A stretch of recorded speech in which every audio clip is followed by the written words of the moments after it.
Okay, welcome back to another episode of Active Every Day. Today we're going to go through a flexibility and mobility routine. Big takeaways from today.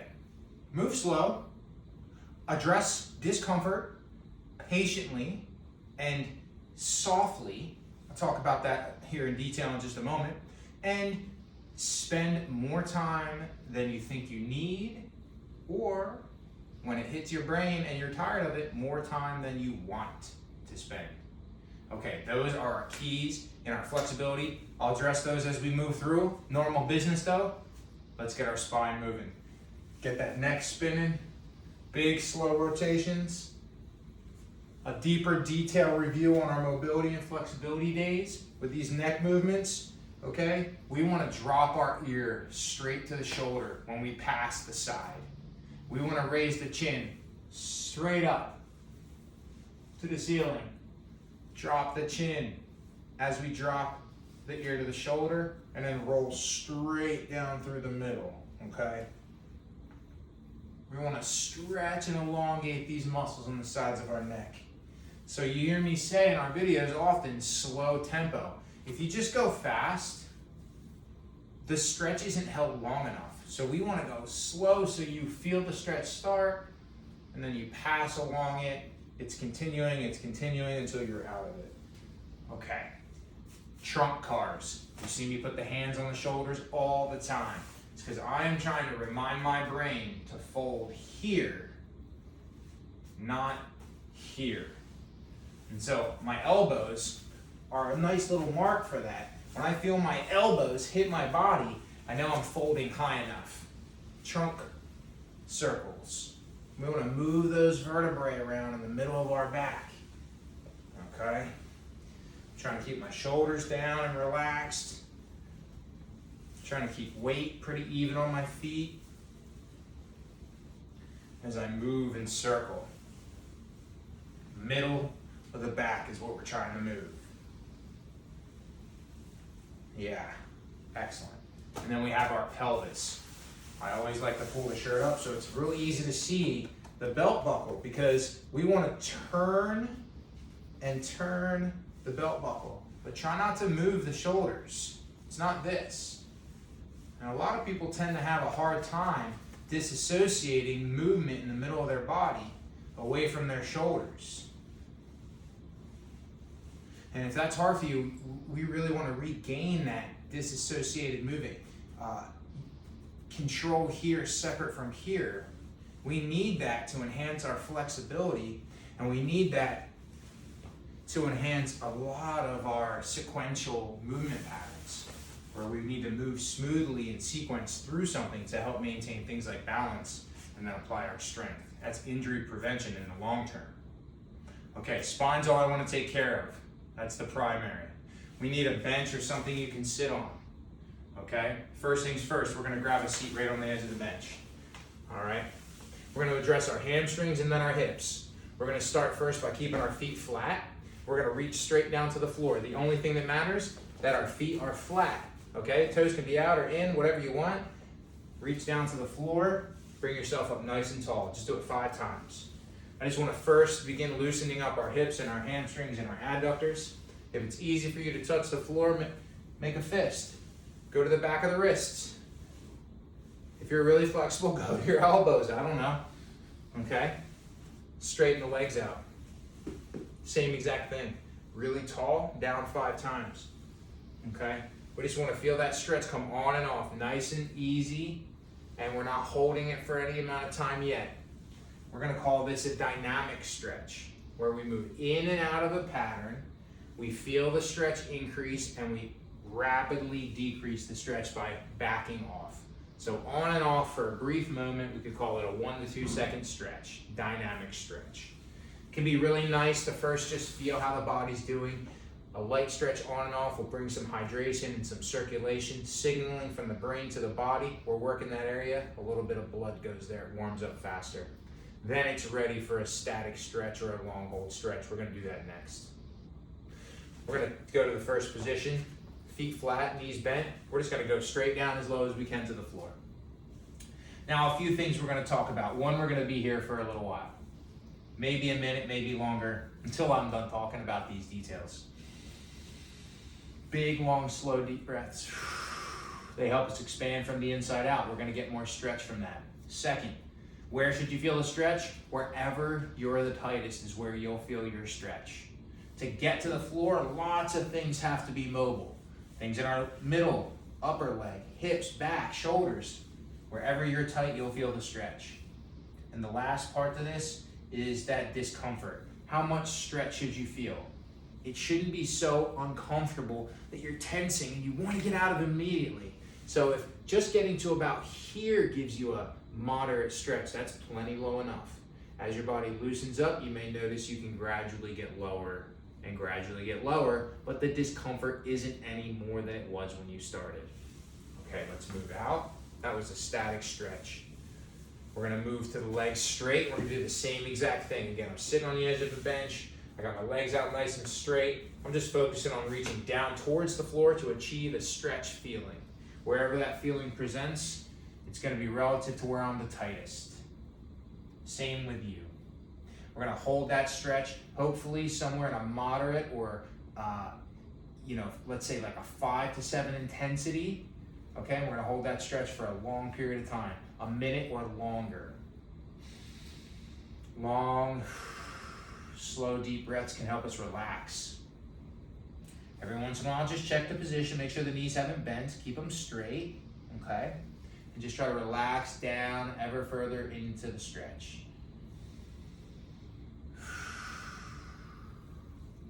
Let's stay here for 10 more seconds. 5, 4, 3, 2, and 1.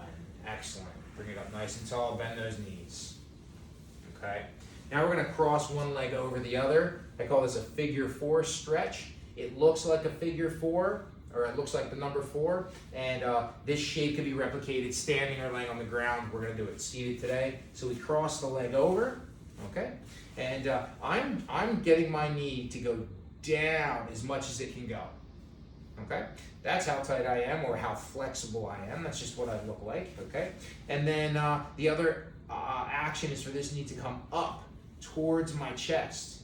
Both are going to present different types of stretches around the hip, so we're going to spend a little bit of time in both. First, a light dynamic stretch, and so I'm going to use the muscles in my hip to draw the knee down and then draw the knee up, draw the knee down and draw the knee up. So just a little dynamic stretch in here, a couple of times up and down. Just get that hip moving around a little bit. Let's lower the leg. Let's switch to the other side. Let's do the same thing. Bring the leg up and cross it. Okay. It's okay to use your hands to support, to keep the leg in position. But when we start moving the leg, we're not going to push and pull with the hand. We want to use the muscles in our hips. So go ahead and get yourself set and go ahead and start moving the knee up and down. So it raises and it lowers, and it raises and it lowers. Let's do about 5.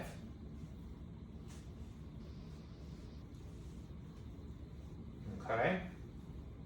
Go ahead and take the leg down. Put your first leg back up and over. And now we'll go into a static stretch. We're going to hold this stretch for about a minute. And our first focus is just, again, going forward, as far forward as we can go. Now, I know some folks are quite flexible through their hips and they can sit right on down and smash their chest to their leg. You may be like me. I'm getting a very significant stretch here. It's manageable, it's tolerable, but it's pushing that 7 range for me. And this is about as low as I go. So this is what I look like and that's how I feel. And I'm getting a good stretch out of it. And that's the important part. Let's stay here for another 10 seconds. Continue to take some long, deep breaths and try to get forward. Okay, ease out nice and slow. Let's take the other leg, cross up and over. Let's do the same thing, achieve that same or similar position to our first set. Okay, and then let's go ahead and bring our chest as low as we can to the knee and the knee as low as we can to the floor. And we just maintain that position that gives us a stretch. Again, we're gonna be here for about a minute. Could be longer, I'm not using a timer today. But if you're setting yourself up, I encourage you to use a timer and spend no less than a minute. You could be here for 2, 3, 5 minutes. The longer you're patient, spending time paying attention to how you feel, letting out some long, slow, relaxing breaths, some more feedback and change you're going to get from your body. 10 more seconds. And changes are gradual, so you must be patient. It's a daily practice. And yes, use it or lose it, a little time off and you will get tight again. Okay? So those are 2 really good setups for hamstrings and our hips. We're going to finish with one more. It's going to be a quad stretch. We're going to be down on the floor. If you need something like a pillow for your knee to pad your knee, go ahead and set yourself up. But again, we want to be next to an object so we can use that object for support, okay? And it doesn't matter if it's your inside leg or your outside leg that you set up. I'll start with my inside leg forward. I just want to, again, have something close so I can put a little body weight into it. I can lean into it. I can put a hand on it. I can just give myself a little posturing to relax.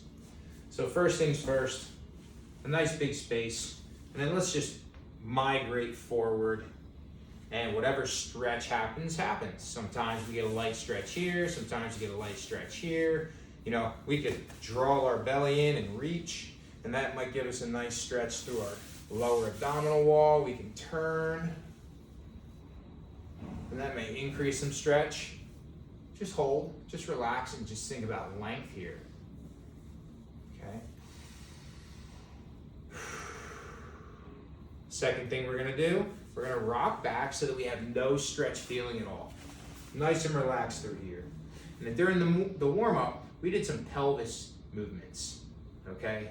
We wanna focus on doing a pelvis tilt. And so we're gonna tuck underneath, like so. I could stick it out, or I could tuck it under. Once it's tucked, I might already feel a light stretch, and if I do, I'm doing something right.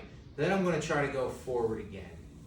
And with that position maintained, I can't get as far forward because the stretch is so intense. And that, again, that is a good position to achieve. We've set a new position for the pelvis. We've gone forward. We've put a new type of stretch. Let's maintain that for a short time. Same rules, breathing, long, slow, deep breaths. You know, any kind of small movement, belly button in, a reach. But do it long and do it slow. If you really want to see some change in your flexibility, you gotta be slow with it. Okay, relax. Let's switch sides. So first things first, just establish a half kneeling position supported with something. Could be a foam roller you could hold, or a stick. Side of a bench works great. Nice space between the knee and the foot, and just push it to the front. First, create some good length between the knees. Hang out, let the body stretch and settle. Okay? You can reach, twist, move slow. Okay? There's nothing wrong with reaching down forward, bringing the self low for a little bit. Okay?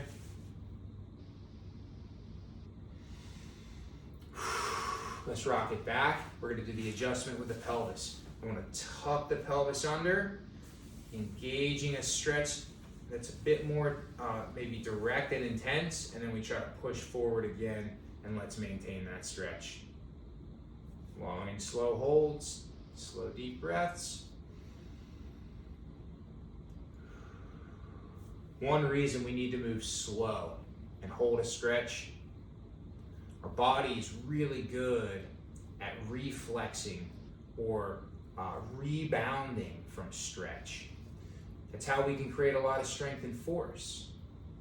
And so, for instance, when I lower into a squat, some of my muscles have to stretch a lot for me to get there. Well, now they're loaded with a lot of force that could be rebounded.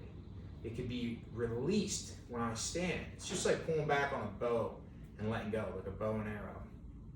And relax. Good. And so our brain and the muscles communicate, and they're expecting when a muscle stretches to then rebound and be powerful, okay? And we can really develop that That's how we can be more powerful when we jump and run, because we can get better at how quickly and how powerfully we rebound all that stored tension from the stretch. Stretch, tension, reflex, how quickly that can happen. So when we stretch, we need to convince the brain, convince the muscles. We're not reflexing. We don't want to release power. We're going to allow that length to settle into the muscle and then let it settle some more and then let it settle some more. So some new length that we haven't had exposure to before can show up. It's not that the muscles are actually getting longer. It's just that we're getting our muscles to get to their true length. We get tight, we get stiff, they don't extend. That's the idea. So it's a low and slow mobility approach. It's flexibility, mobility. They're very similar, but they're slightly different. We did flexibility for our muscles today primarily, and we did a little bit of mobility for the joints in our spine when we warmed up with the cars or the circles. Okay, y'all. Hope you find that enjoyable, very helpful. Mix this stuff in. It can be part of your everyday workout. It can be the easy part. The hard part is the strength part, or it can be a standalone like you see in these active everyday workouts. Until we see you next time, stay active every day.